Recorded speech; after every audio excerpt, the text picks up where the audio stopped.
Kutoka kaunti ya Embu na fululiza hadi katika kaunti ya Turkana na mpata waziri wa utumishi wa umma Geoffrey Ruku amezuru kaunti ya Turkana kutathmini hali ya ukame katika eneo hilo. Ziara hii inajia wakati ambapo kaunti ya Turkana kuwa miongoni mwa kaunti zilizoathirika zaidi na kiangazi, huku wakazi wakikumbwa na makali ya njaa, wafugaji wakihangaika kwa kutembea mbali kutafuta maji. Waziri Ruku anasema zaidi ya watu milioni 3.3 humu nchini wanakabiliwa na makali ya njaa. Mary Kyalo anaarifu. Ukame ukiendelea kukua janga katika kaunti za maeneo ya kaskazini mashariki mwa Kenya. Kufikia sasa Wakenya takriban milioni 3.3 wakikumbwa na baa la njaa katika maeneo tofauti nchini, mifugo ikifariki na wakazi wa maeneo hayo wakiendelea kuomba chakula cha msaada kwa serikali na wahisani wema.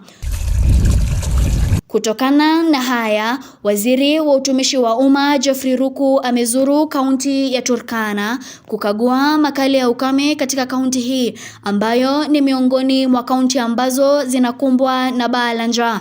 Ruku akibaini kuwa serikali imewekeza juhudi za kuhakikisha kuwa wanaokumbwa na makali ya ukame wanapata chakula cha msaada na mbinu za kujisaidia kukabiliana na ukame.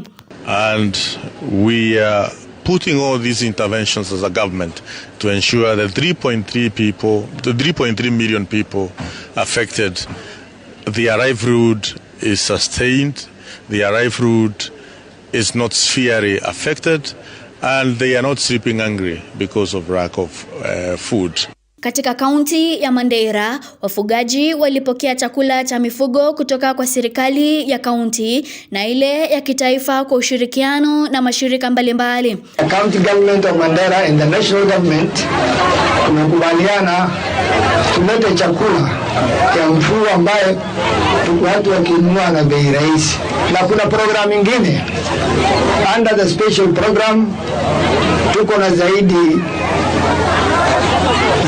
ya 90,000, yani 90,000 ya bells ambayo itakuwa distributed free across all the sub-counties. Mpango huu ukilenga kuwasaidia wafugaji kuokoa mifugo yao kutokana na ukame ulioko nchini, serikali ikiahidi kuhakikisha kuwa chakula cha msaada kwa mifugo na wakazi wa maeneo hayo kinatolewa.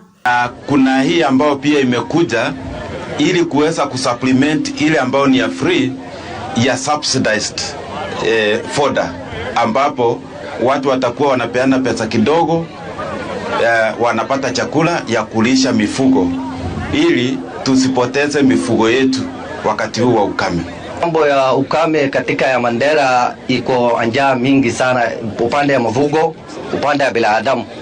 Vitu kama watoto wadogo wale wazee mbeleni ilikuwa naishi huko kwa kichaka huko kwa badia, shida yao kwanza hawa iko na shida mingi sana, upande ya maji, upande ya chakula, upande ya mvugo. Mary Kyalo, Undugu TV.